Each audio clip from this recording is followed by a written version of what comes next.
Hello, everyone, and welcome back to Ukraine Update. I'm your host, Michael Carter, and today we're diving into a jaw-dropping story that's shaking up Washington, D.C. It's about a man named Sergio Gore, a key figure in President Donald Trump's administration, who's now at the center of a scandal involving allegations of being a deeply embedded Russian agent. Buckle up, because this is a wild ride. Let's get started.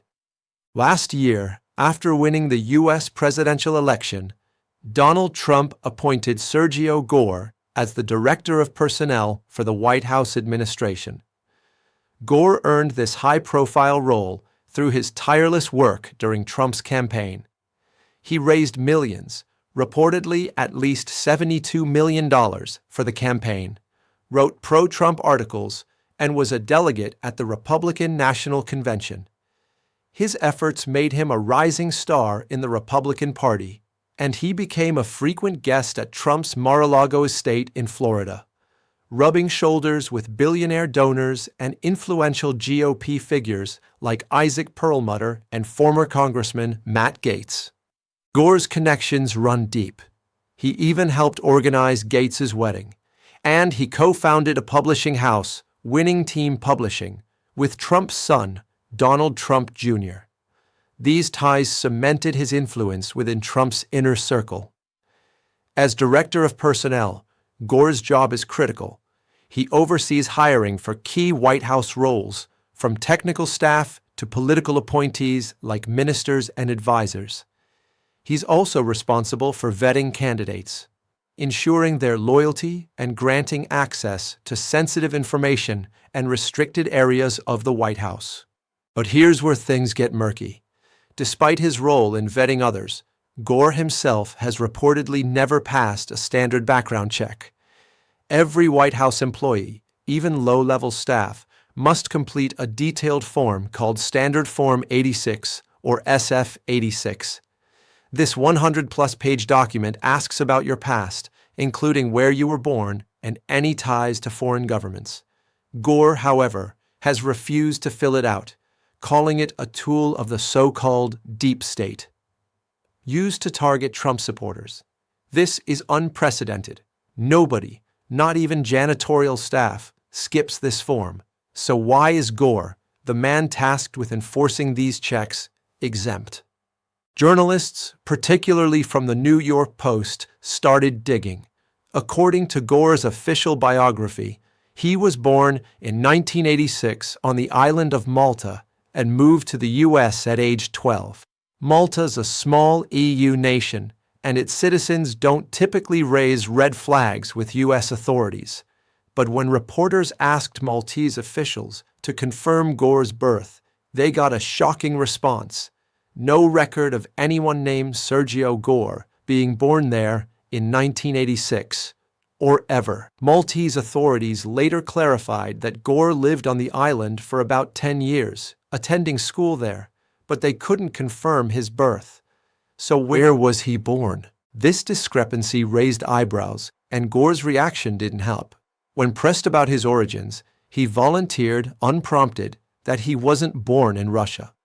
Nobody had even mentioned Russia. The Trump administration, meanwhile, has fiercely defended him.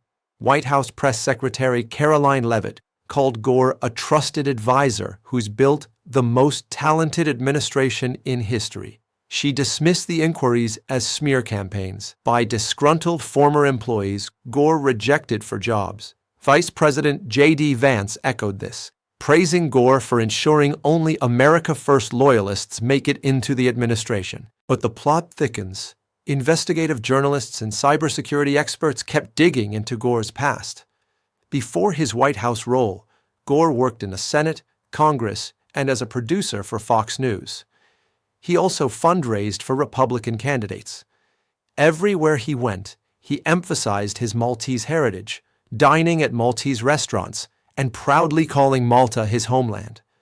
Colleagues in Washington bought it, assuming he was the rare Maltese American in their circles. Then came a bombshell. Records from Gore's school days in the U.S. showed his last name wasn't Gore, it was Gorikovsky. That's not a Maltese surname. It sounds distinctly Slavic. Maltese is a Semitic language, and names like Gorikovsky don't exist there.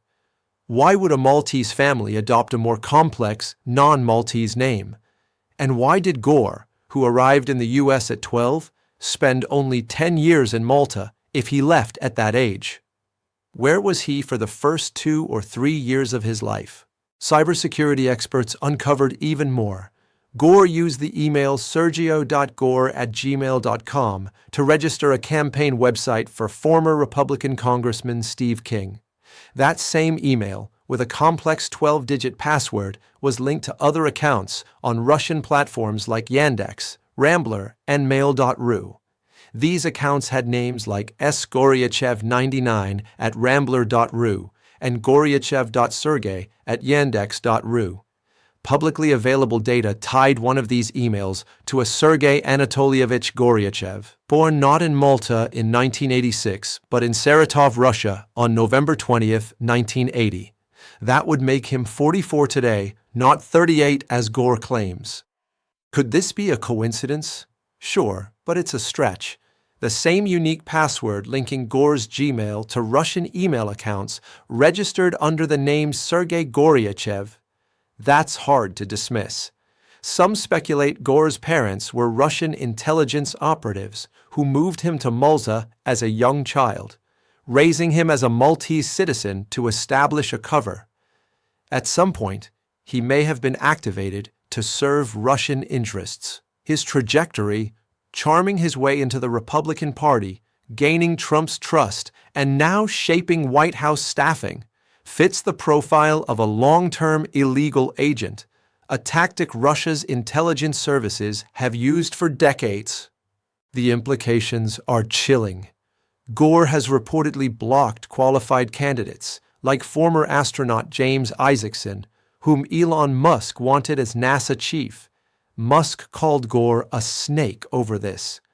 Meanwhile, Gore recommended controversial figures like Kash Patel for FBI director and Tulsi Gabbard, an alleged Putin sympathizer, for director of national intelligence. If Gore is indeed a Russian agent, he's not just influencing personnel, he's shaping U.S. policy, possibly explaining Trump's puzzling affinity for Vladimir Putin. So what's next? The FBI's counterintelligence division should be all over this, but with Patel, a Gore pick, leading the agency, that seems unlikely. Until we see hard proof, like Maltese birth records, the questions remain. Who is Sergio Gore, really? Is he a patriotic Maltese American, or is he Sergei Goryachev from Saratov, pulling strings for the Kremlin? I'm Michael Carter, and this is Ukraine Update. If you found this story as wild as I did, hit that like button, subscribe, and share your thoughts in the comments. We'll keep you posted on any updates. Stay informed, and I'll see you in the next one.